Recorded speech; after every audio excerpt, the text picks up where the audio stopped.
Hi there, my name's Tom Craggs. I'm Runner's World coaching columnist, and I'm here to answer all of your marathon questions. First and foremost, a few nerves are okay. Nerves and excitement are kind of a really similar emotion. But what I would say is a little bit of planning and a few mental skills, techniques can really help you when you get to race day. So first and foremost, have a little look back over your training diaries, perhaps pick out those 3 or 4 key runs that give you the confidence that you're ready to do it on race day.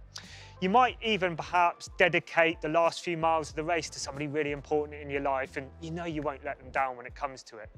Perhaps you want to write a few mantras on your hand. I know many runners like to do that. Key words, key phrases that when the going gets tough, you're going to fall back on and that you know will give you a bit of a mental boost when you really need it. But the big thing for me is have a plan. Don't arrive at race day panic because you don't know how you're going to get there, you don't know where you're going, you don't know how early you need to arrive. Plan out race day logistics well in advance, be well prepared, and almost enjoy that feeling of nerves. It's part of the experience, and definitely as you get around those crowds and the helicopters in the air, you're going to feel a little bit nervous. Enjoy it, thrive on it. When the gun goes, you're going to be absolutely fine. One of the unique features about marathons and ultra distance races beyond the marathon is that generally you won't run that distance in training. Really different to a 10K, even a half marathon, certainly a 5K. That's part of the experience of marathon training. The key for you is to remember that your marathon race day isn't built purely on your longest long run. It's the accumulation of all of your training put together that will see you right and see you to the finish. As long as you pace it sensibly and as long as you fuel it well, that last 10 to 12K of the race will really come together for you. So don't feel that because you haven't run perhaps beyond 20 miles in training, that means your body isn't conditioned and ready to tackle that extra 6 to 7 miles on race day. It will be. Collect together your training, recover right, fuel well, pace sensibly, and you're going to be fine. Marathon week is one to really focus on and have a plan for. No panic training. At this stage, doing an extra long run or an extra interval session is probably really not going to help you on race day. The key on race week is about ensuring a good consistency of training. You probably still want to get out and do some 20 to 30-minute runs and keep ticking over as you build up to race day. But what you shouldn't be doing is any really high intensity training or doing any extra long runs. That fitness will kick in well after race day and isn't going to help you and likely leave you a little bit tired. You definitely need to be focusing on your recovery, wider recovery, and your sleep. So, okay, it's not always easy around work and family life. If you can take an extra day off work in the build up to the race, that's a bonus, but definitely plan out perhaps getting to bed a little bit earlier, 30 minutes, 60 minutes earlier as you go through the course of the week. Plan out your meals really well. You shouldn't have any days this week where you're spending extended periods of time feeling hungry and spending long days out on your feet if you can avoid it.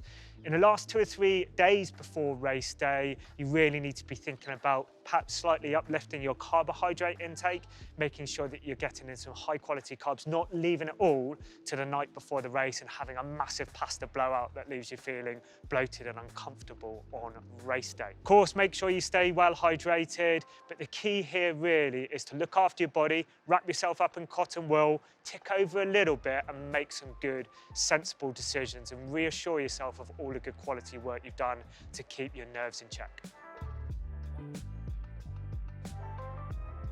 Nobody's going to literally come out in the course and build a wall at 20, 21 miles on race day. Any wall that exists in a marathon is a wall that unfortunately runners tend to make for themselves with either poor pacing or poor fueling.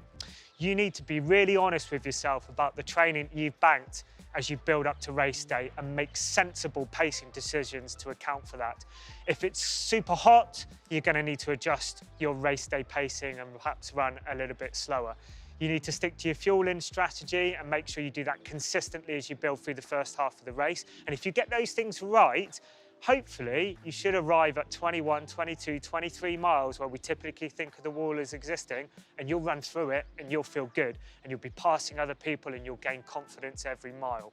So plan your pacing to account for conditions on race day, stick to your pacing strategy and fuel it well. There's no wall in the marathon if you get those things right.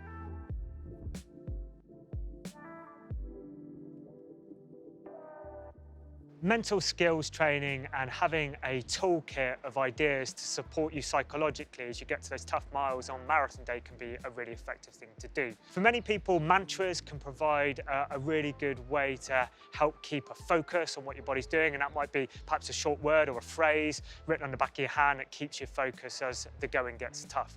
For some people, even counting as you get to those key miles can be a good way to distract yourself from what your body's doing. For other people, they don't want to distract themselves, they want to center on themselves. So that means focus on your technique. How quickly are my legs still turning over? Is my posture still good? Are my shoulders still relaxed? For other people, I've heard all sorts of weird and wonderful ways that people distract themselves. They count every red vest in the crowd, or they focus on a vest 20 to 30 meters in front of them and try to pull that person in and effectively create a mini race within a race. All sorts of different things that you can do to keep yourself mentally switched on and on point. The key thing is to practice it in training. Find out what works for you. Maybe you dedicate every mile in the last 10K to somebody important in your life. You'll find a way, but do practice it in training.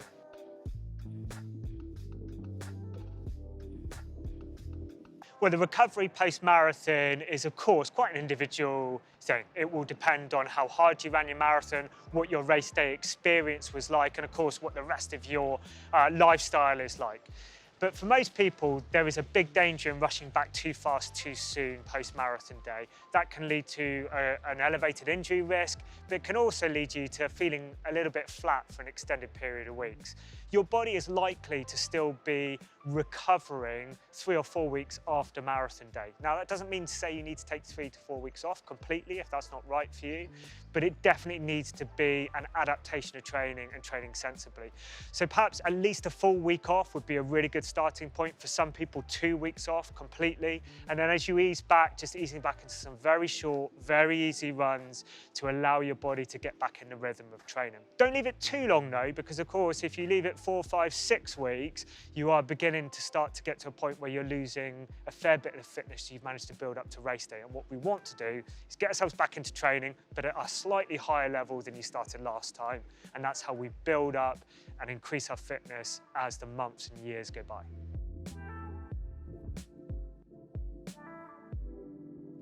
Now, definitely having a race day pair of shoes can be a real asset to you, and most runners want to go out and have a nice shiny new pair of shoes come marathon day, but you need to practice in them. You don't know how those shoes are going to feel when you get to an hour and a half, 2 hours in your race, and that's a big risk. So try the shoes out maybe over the course of 3 or 4 weeks in a build up to race day. Try them on some easy runs, but definitely try them on some of your long runs over the course of a 90 minutes, 2 hours, so you know how your feet and your body feel in them once you've got a bit of time and feet. Loads of great options available to you now, particularly with the new foam and carbon technology, and that will help you run quick on race day. But make sure you try them out. Don't just go for what looks nice, go for what feels comfortable, and ensure you've practiced to make sure they're right for race day. The marathon really can change your life. It certainly changed mine. I wish you the best of luck. Hopefully these tips and this advice has been useful. Do keep an eye on Run as Well for future marathon tips going forward. Best of luck on race day. Have a great time and enjoy the day.